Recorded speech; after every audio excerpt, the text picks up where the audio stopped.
Statement of affairs. So normally the officer appointed by the court, that is the liquidator or observer, or obviously the director of the company, दोनों coordinate करके under the liquidation must make and submit the statement of affairs. तो director plus वो दोनों liquidator है, वो लोग आपस में कोऑर्डिनेशन, आपस में सब कुछ डिस्कस करने के after they have to prepare one statement of affairs. वो स्टेटमेंट ऑफ अफेयर्स क्या शो करेगा? How much the assets realise, the realisable value of assets and the estimated payment will be made to the liability holder. एक rough idea बनाएंगे कि asset का realisable value क्या है और सारे लायबिलिटी लोगों को कितना टोटल पेमेंट करना है. That is called statement of affairs. So the statement of affairs, all the assets का realisable value and the estimated payment of the liability holder, और सारे लायबिलिटी को कितना पे करना है. ऑल रियलाइजेबल वैल्यू 3 लाख है और असेट लायबिलिटी को पे करना है 5 लाख. तो 2 लाख का शॉर्टेज होएगा. अब 2 लाख का शॉर्टेज तो अब कंपनी चेक करेगा कौन मेरे पार्टली पेड शेयर वाले हैं, क्योंकि उन लोग से भी कॉल करना पड़ेगा.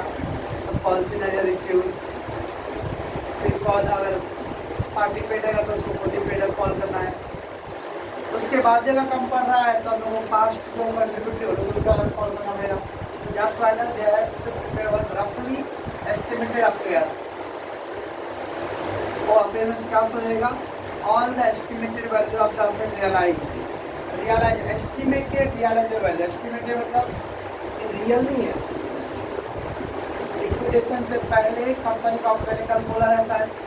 ऑफिसर पहले पूरा रजिस्टर चेक करेगा. वो ऑफिसर एक हफ्ता स्टडी करेगा अपना कंपनी के बारे में, फिर डायरेक्टर के साथ कोऑर्डिनेट करके वो स्टेटमेंट ऑफ अफेयर्स ड्रॉ करेगा.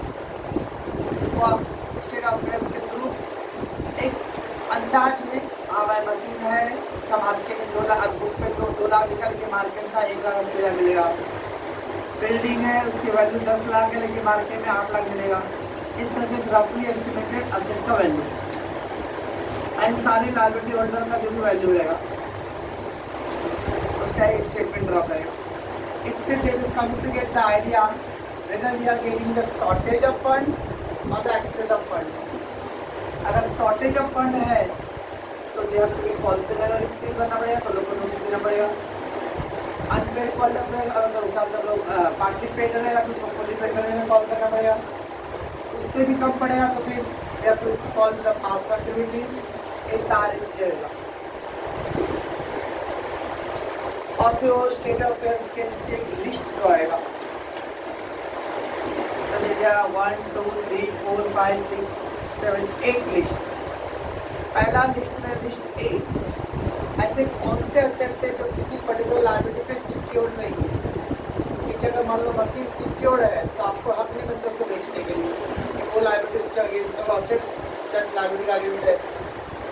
तो पहले चेक कर लो कौन कौन असेट जो सिक्योर नहीं है, तो मार्केट में आप उसको पहले बेचने वाले हो. बिकॉज जो सिक्योर रहेगा तो उससे परमिशन लेके बेचना पड़ेगा. बोले बात नहीं बेचो. लायबिलिटी वेंचर लोग कल क्या अपॉइंट किए थे, वेंचर ट्रस्ट अपॉइंट किए थे. क्या रहा है वो मतलब रिसीवर, तो अपॉइंटेड था वो डिवेंचर जिसके अगेंस्ट का असेट सिक्योर है वो बेचेगा अपना. इसके पहले they have to list out which are the assets which are not specifically placed. Placed मतलब गिरवी रखना, hypothecated, mortgage, गिरवी रखना, सिक्योर्ड. तो ऐसे कौन से असेट जो गिरवी नहीं है, इट मीन्स उसके अगेंस्ट में कोई लायबिलिटी को पेमेंट नहीं करना है. ये असेट प्योरली किसका है? कंपनी का खुद का अपना है. फिर लिस्ट बी में asset specifically place against the secured liability. और जब भी असेट्स को क्लासीफाई करना है, assets which are against the liability, asset which are not against any liability. ऐसे कौन से असेट्स है जो किसी लायबिलिटी के अगेंस्ट में सिक्योर्ड है, and those assets which are not having any liability secured. तो 2 part. List C all the preferential creditor government tax और employ and wages salary. List D में liability secured by the floating charge. List E unsecured creditor. List F preferential share holder and G में equity share holder and finally H में whether surplus है कि deficit. जब surplus deficit क्या था, secure liability था, full fix charges है। अब secure liability against fix charges, liability है 4 लाख का और उसके अगेंस्ट में सिक्योर असेट्स है, स्टॉक है मान लेते 5 लाख का। अब वो बेच के रियलाइज करके 4,80,000 आ रहा है, असेट 4,80,000 आ रहा है, लायबिलिटी देना खाली 4 लाख, 80,000 सरप्लस है। असेट बेच के 3,80,000 आ रहा है तो 20,000 का डेफिशिएंसी। इस तरह से लोगों को एक लिस्ट ड्रॉ करना पड़ेगा। ये सारे लिस्ट को प्रिपेयर करेगा officer along with the director. And the last point, obviously we know the equity को लास्ट पेमेंट होने वाला है, इसके पहले प्रेफरेंशियल रहेगा। इफ द इनकम, मान लो अगर हमारे पास फंड अवेलेबल है 2 लाख रुपीज़ और प्रेफरेंस को देने का है 2,50,000, 50,000 कम पड़ रहा है तो किससे कॉल करना पड़ेगा? Equity.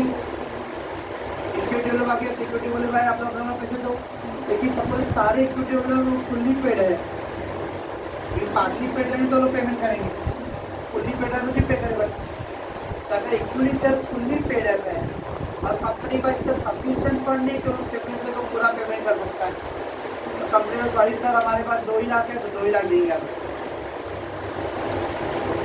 If the equity share are fully paid up, सारे पास्ट करंट सब इक्विटी शेयर एकदम फुल्ली पेड अप है, तो फुल आप करंट इक्विटी शेयर से कॉल किए तो पीछे वाले करोगे तो तब करोगे ना जब वो अनपेड रहेगी। तो अगर उन्होंने सारे पेमेंट पहले से कर रखा है तो कहीं को कॉल करेंगे।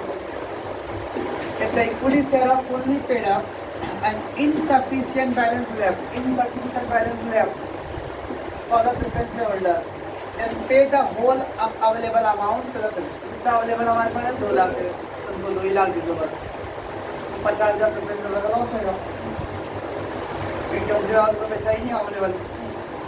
तो when the equity share holder, ऐसा नहीं कि इक्विटी शेयर फुल्ली पेड है फिर भी कॉल करेंगे उसको। इक्विटी शेयर जब फुल्ली पेड है तो वी कांट कॉल दैट, और जब कॉल नहीं कर सकते तो आपका जो भी अमाउंट अवेलेबल है whatever the amount you got that much you have to pay to the preference holder.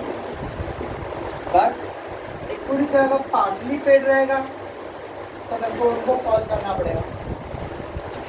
And insufficient balance left for the preference holder, then the first make the notional call. Notional call मतलब on paper, क्योंकि अभी हम लोग एक rough idea बना रहे हैं।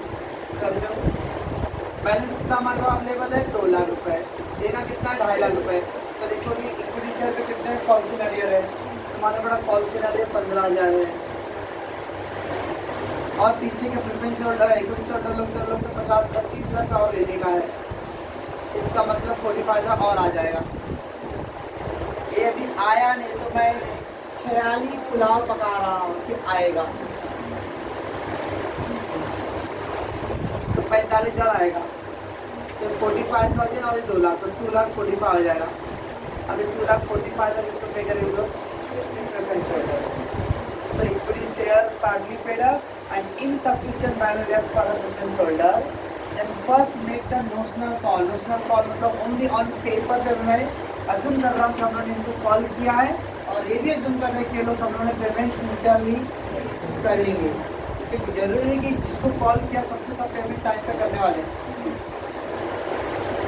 So that is a notional call. Notional का only on paper, is not in reality to the equity holder, and then make the payment to the preference। अब ये 45 हो गया और प्लस 2 लाख तो टोटल हो गया 245। अब वो लोग को पे करो। दोनों प्लान में फर्क इतना है, अगर equity share fully paid up रहेगा तो प्रेफरेंस को अगर कम नहीं पड़ रहा है तो कंपनी कुछ नहीं कर सकता है, जितना है उतना दे दो। देखिए अगर इक्विटी पार्टली पेड रहेगा, प्रेफरेंस सर्किल अमाउंट इनसफिशिएंट पड़ रहा है तो फिर उन लोगों को नोशनल कॉल करके जो कॉल का अमाउंट है वो भी ऐड करो उसके अंदर, that much will be paid to the preference. स्वाहा स्वाहा। The balance sheet of Bubble Limited, oh my God, कुछ लोग तो डबल हो गए हैं। As on 31st March 2018 as follows. The 31st March का बैलेंस शीट दिया हुआ है। We got the share capital 8,000 preference share of 10 each. 8,000 preference share 10 each 80,000 है, मतलब preference share fully paid up है। 12,000 equity share 10 each 1,20,000 preference share equity share भी fully paid up है। We got the bank loan. We got the 8% debenture 1 lakh। Interest on outstanding debenture. अभी interest दो type के होते हैं, before liquidation और एक आफ्टर। अभी बैलेंस शीट के अंदर दिया है इसको तो before liquidation. The interest given in the balance sheet it is called before liquidation का इंटरेस्ट है। एंड देन दिया debenture and creditors. We got the land and building, other fix assets, stock, debtor and profit loss account, fix 30 assets debit side में ये सब information है। The company went into the liquidation on that date, which date, that is ऊपर जो दिया है 31st March 2013, ऊपर लिखा भी है द डेट ऑफ लिक्विडेशन। इसका 31st March को कंपनी लिक्विडेट हो रहा है। चल रहा है। Prepare the liquidator statement of accounts after taking the account. Liquidator statement अब क्या क्या होता है, liquidation expense and liquidator remuneration 3,000 and 10,000 respectively. कल हमने देखा था लिक्विडेटर रेम्यूनरेशन के बारे में, अलग अलग कंडीशन है, कैसे रियलाइजेशन रहेगा तो क्या से ले लेंगे, और क्या था सेकेंड पॉइंट, ध्यान देते हैं लिक्विडेशन एक्सपेंस 3,000 है एंड लिक्विडेटर रेम्यूनरेशन 10,000। दो तो दिख रहा है, दो डबल एल, एक एल नहीं दिख रहा है। लीगल एक्सपेंस का एल नहीं दिख रहा है, चलो हो सकता है लीगल एक्सपेंस नहीं है हमें। चलो, bank loan was secured against the hypothecation of stock. तो बैंक लोन प्योरली किसके अगेंस्ट सिक्योर्ड है, स्टॉक के अगेंस्ट है। तो क्या फिक्स चार्ज और floating charge, fix charge specifically stock के अगेंस्ट में है। तो बैंक लोन स्टॉक के अगेंस्ट में डाले, इसके ऊपर बैंक लोन का स्टार किया, उधर स्टॉक का भी स्टार किया है, तो फिक्स चार्जेस में। Okay, debenture way repaid on 30 जून। अभी मेरा डेट ऑफ लिक्विडेशन 31st मार्च है और रीपेमेंट हो रहा है उसका 30 जून को। तो मार्च के बाद जून तक 3 महीना एक्स्ट्रा जा रहा है उसका, तो 3 महीने को एक्स्ट्रा इंटरेस्ट लेगा। डिबेंचर का अमाउंट है 1 लाख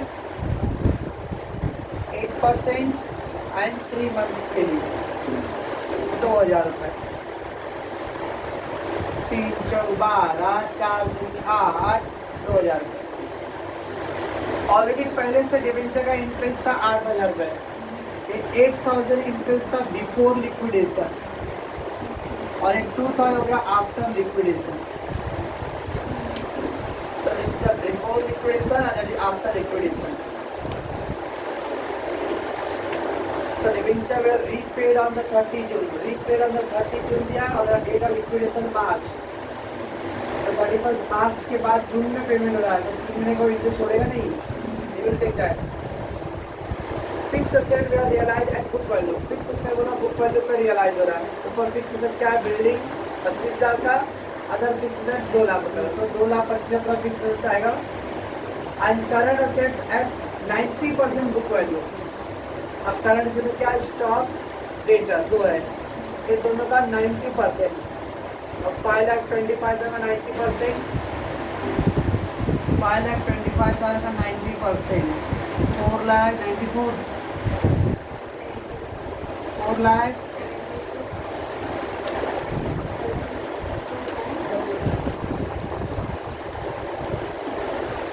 4,72,500 आ गया और डेटर का 90,000 आएगा।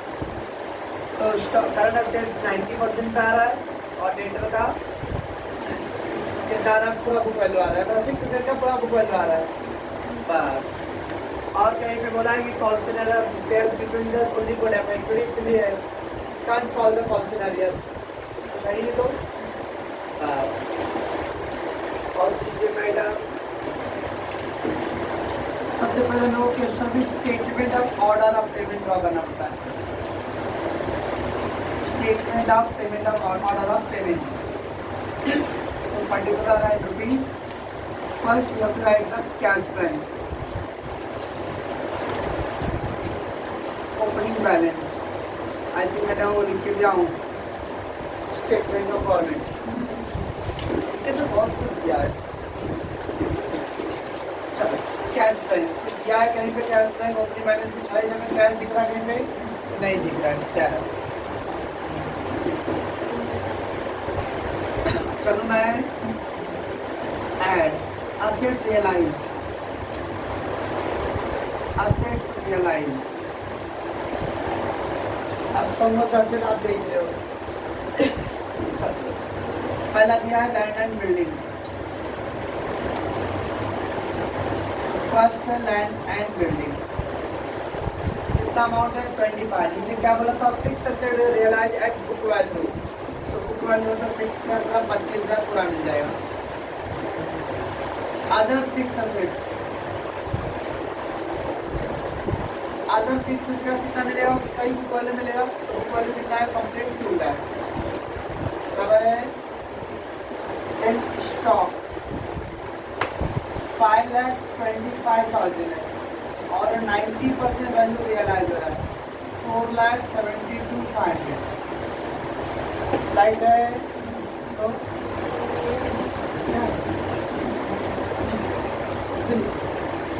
तो मैं रट्टा मारा पता है कि अभी क्या पहले जब रिश्ते अच्छे थे तब तक कॉल करते थे, अभी तो सोशल मीडिया में डाल देंगे लोग, ठीक है ना। तो स्टॉक 5,25,000 था इंटू 90% एंड देन उधर पे डेटर्स 1 लाख का 90%, 90,000 बस। दैट मच असेट रियलाइज हो रहा है, सब प्रॉफिट लॉस कुछ नहीं, ओनली रियलाइजेबल असेट्स, नंबर 50 से असेट्स। तो कितना हो गया 5, 5, 5, 5, 7, 2, 9 and 18, 1, 7, 8 से 5। तो opening cash plus asset realise, तो टोटल मेरे पास अवेलेबल है 7,87,500। ये स्टॉक दो it is secured against the loan, but यहाँ पे पहले पूरा लिखना है, उसके बाद हम लोग वहाँ क्या करना लिखना। तो पहला ओपनिंग कैश बैलेंस नाम दिया, ऑल द असेट रियलाइज जो भी बोला रहेगा ऊपर ही लिखो, जो भी रियलाइज वैल्यू है ना अपना ये कोड वर्ड लेस। पहला लीगल एक्सपेंसेस नहीं दिया टैक्स, तो 7,87,500 there. Second आता less liquidator remuneration, liquidators remuneration, तो लिक्विडेटर रेम्युनरेशन है कितना 10,000 दिया था, क्या 10,000 कौन है भाई, कौन है ये,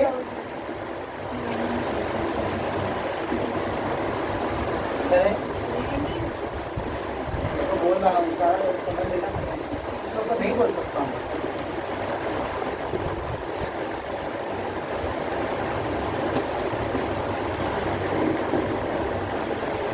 $7,77,500 unless liquidation expenses,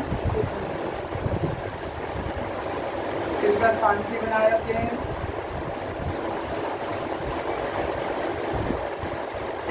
7,74,500. So we will go the sequence L3. Legal expenses not there, dash कर दो। Liquidator understand जितना दिया less करो, liquidator expenses then less। वो S क्या था? Secure liability against the fixed charges। Secure liability against the fixed charges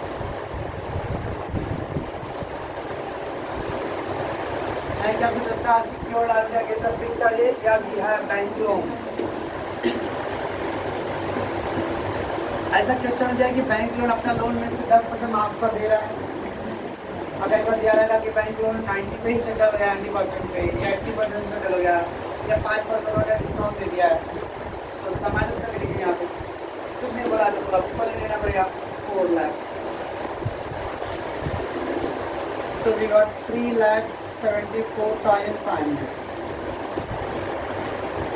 Then P, preferential creditor.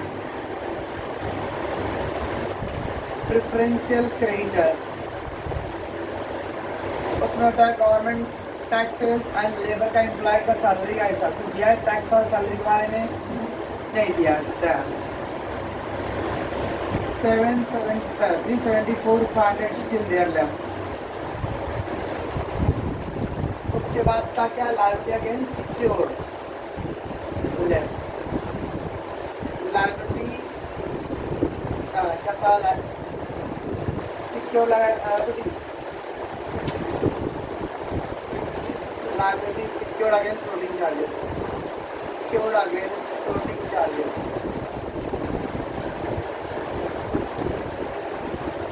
अब इसके अंदर 2 पार्ट है, उसमें आ रहा madam liability secured against the floating charges. कौन सा जगह पे डिवेंचर है, क्योंकि बैंक लोन तो सिक्योर हो गया और डिवेंचर भी सिक्योर लायबिलिटी होता है, बट वो मेंशन नहीं किया कि किस असेट्स के अगेंस्ट, तो फ्लोटिंग लेंगे। Bank loan the given the purely on the stock के अगेंस्ट में है तो फिक्स हो गया, और डिवेंचर इज सिक्योर्ड है but which asset not given, that is a floating. 8% debenture, wait आगे नहीं जाना है, कितना है 8% डिवेंचर 1 लाख, और जो उसका बिफोर इंटरेस्ट दिया रहेगा, बिफोर लिक्विडेशन, वो भी इसमें लिखना है। तो जो दिया हुआ है interest outstanding on debenture, interest outstanding on debenture before liquidation. तो बिफोर लिक्विडेशन का जो इंटरेस्ट है वो भी आएगा इसके साथ ही। कितना था, 8,000 रुपये, तो 1,08,000। लेस कर दूंगा तो 2,66,500। Liability secured against the floating charges, उसके अंदर debenture and outstanding interest on debenture before liquidation. I will continue here.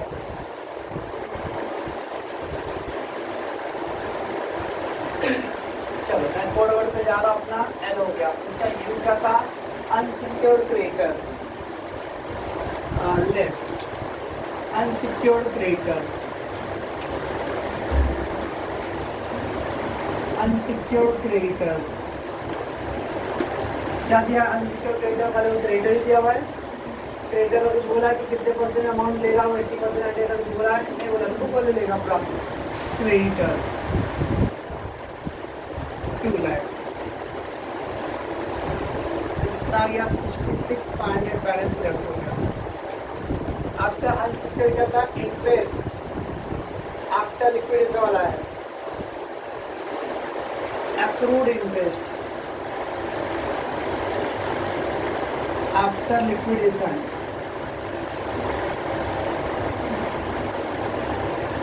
तो क्या था, डिवेंचर का पेमेंट कभी हो रहा है, 30 जून को जा रहा है, अपना लिक्विडेशन डेट है 31 मार्च, तो मार्च से लेके जून तक वो इंटरेस्ट चार्ज करेगा।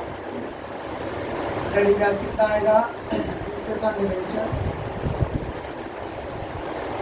1 लाख का 8% एंड 3 मंथ, दैट इज 2,000 पूछा था।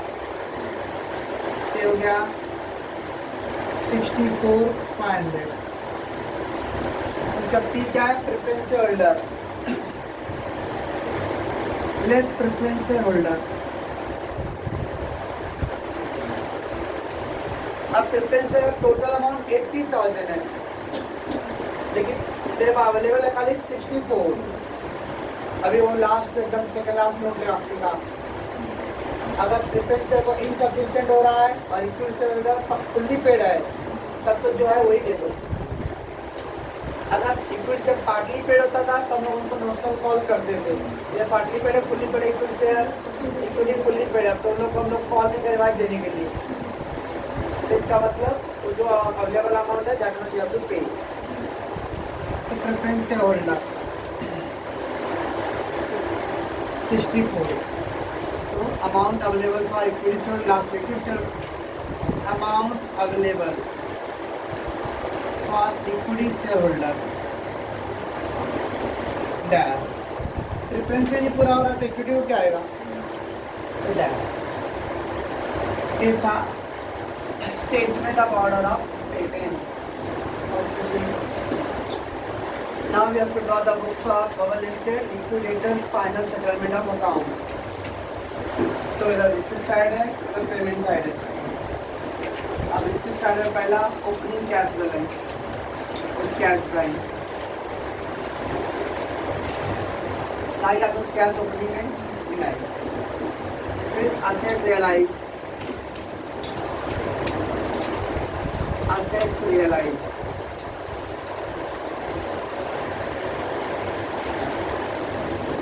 बराबर से देखते जाना। अगर असेट रियलाइज तो पहला लैंड एंड बिल्डिंग, तो लैंड एंड बिल्डिंग का पूरा 25,000 था, असेट रियलाइज है। पेमेंट ऑर्डर तो लिखे हम लोगों ने। Other fix assets, other fix assets 2 lakh था। स्टॉक अब सिक्योर्ड है, stock secured against bank loan है, स्टॉक का हिसाब नहीं लिखेगा, होल्ड करो इसको। Stock is secured against the bank loan, so that will not have written there in the asset realized part. इसको होल्ड करना है। Then debtors, debtors है 90,000, तो कितना आ गया 3,15,000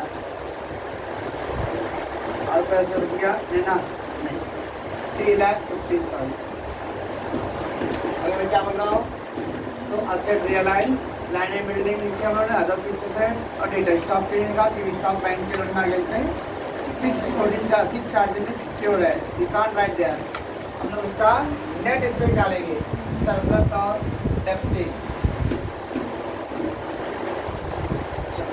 थर्ड पार्ट, अब मेरा स्टॉक से कितना पैसा आया था, 4,72,500 आ रहा था, और बैंक लोन कितना खाली है 4 लाख है, तो असेट्स का वैल्यू ज़्यादा है, इसका तब सरप्लस है, तो रिसिप्ट चढ़ आएगा।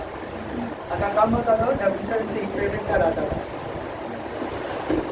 यानी कि सरप्लस ऑन असेट्स स्टॉक। तो सरप्लस ऑन असेट्स कितना, स्टॉक का अमाउंट था 4,72,500, और उसमें बैंक लोन कितना देना था, खाली 4 लाख, 72,500 का गए सरप्लस ऑफ असेट्स। बराबर है, क्या बोल रहा हूँ, तो पहला ओपनिंग मेथड कैश, फिर असेट रियलाइज में स्टॉक का यहाँ नहीं लिखना है, जो भी असेट सिक्योर्ड है वो असेट को तो नहीं लिखना अमाउंट, वहाँ पेमेंट ऑर्डर में करेंगे हम लोग, पर यहाँ पे लिखते समय हम लोग को नेट इफेक्ट डालना है, तो सरप्लस और डेफिशिएंसी हो गया। फिर क्या था, कॉल्सिंग अरियर आता था, कॉल्सिंग अरियर, कुछ कॉल्सिंग था क्या, तो ये था call amount received, call on unpaid share, तो यहाँ तो पूरा फुल्ली पेड शेयर है, under share at the rate ₹10 each।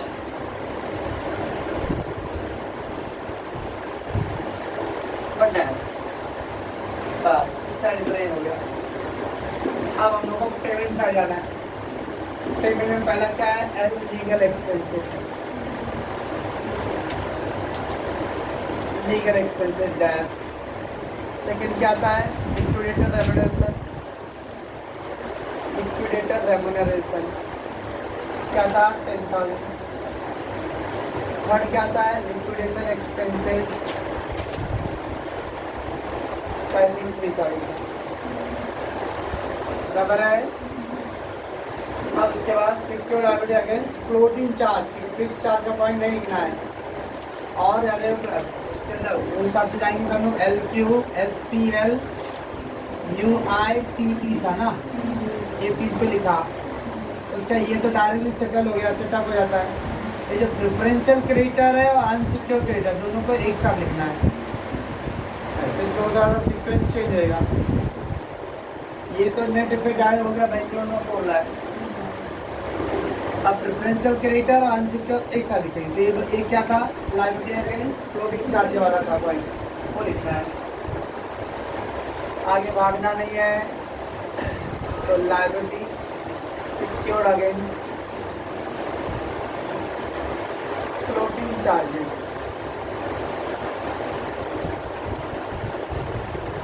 चलो मैं liability against the floating charges, तो कुछ 8% डिवेंचर था, 8% डिवेंचर कितना अमाउंट था उसका, 1 लाख बराबर। और फिर एक्रूड इंटरेस्ट, सुनो ऑर्डर और पेमेंट के टाइम में इंटरेस्ट 2 जगह लिखे हम लोगों ने, बिफोर लिक्विडेशन और आफ्टर लिक्विडेशन।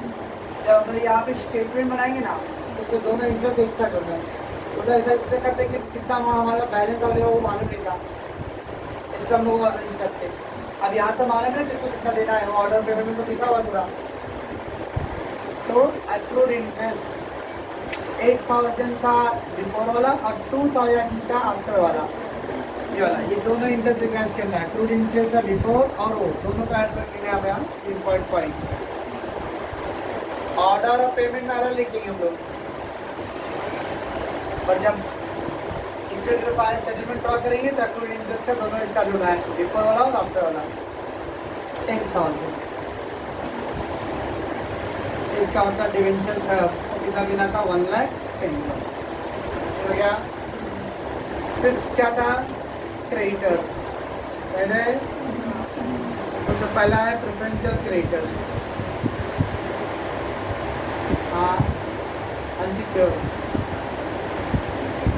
प्रेफरेंशियल क्रेडिटर्स, हाँ कौन दिक्कत टपकते होता है, प्रेफरेंशियल क्रेडिटर्स नहीं, ये सब बेटा है। और फिर तारे अनसिक्योर्ड क्रेडिटर, तो अनसिक्योर्ड क्रेडिटर्स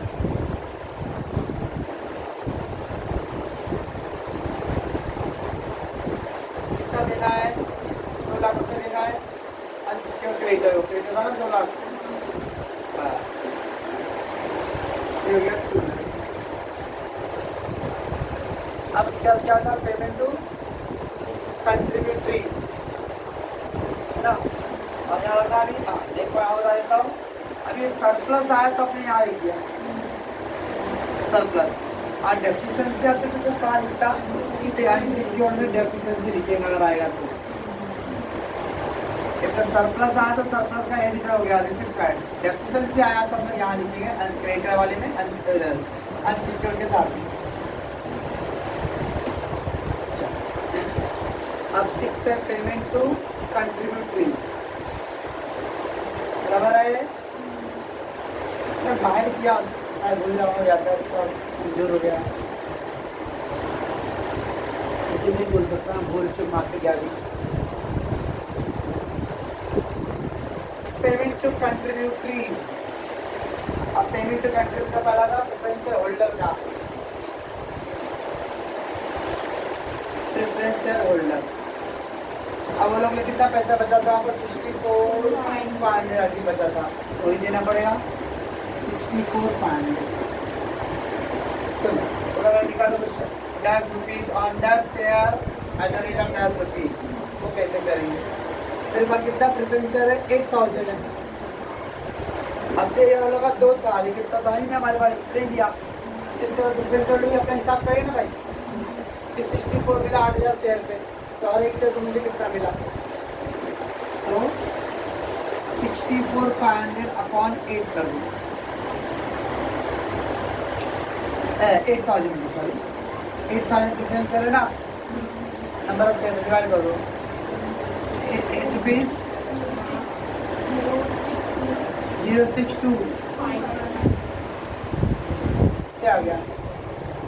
तो यहाँ लिखेंगे ऑन 8000 शेयर ऑफ रुपीज और अगर रुपीज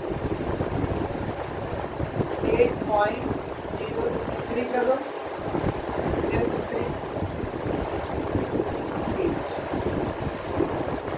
तो 8000 शेयर पे एक शेयर पे कितना मिला? 8 रुपीज 6 पैसे। कैसे कि ये 64,500 था और प्रेफरेंस शेयर का कितना था? 8000। फिर देगा पेमेंट प्रेफरेंस शेयर होल्डर। फिर इक्विटी शेयर होल्डर आता है, इक्विटी शेयर होल्डर अलग अलग कुछ बचा है क्या? नहीं, डैश और dash share at the rate rupees dash. और नॉर्मली ये दोनों आपका टैली हो जाना चाहिए। 387,500 उधर आ रहा है सुअर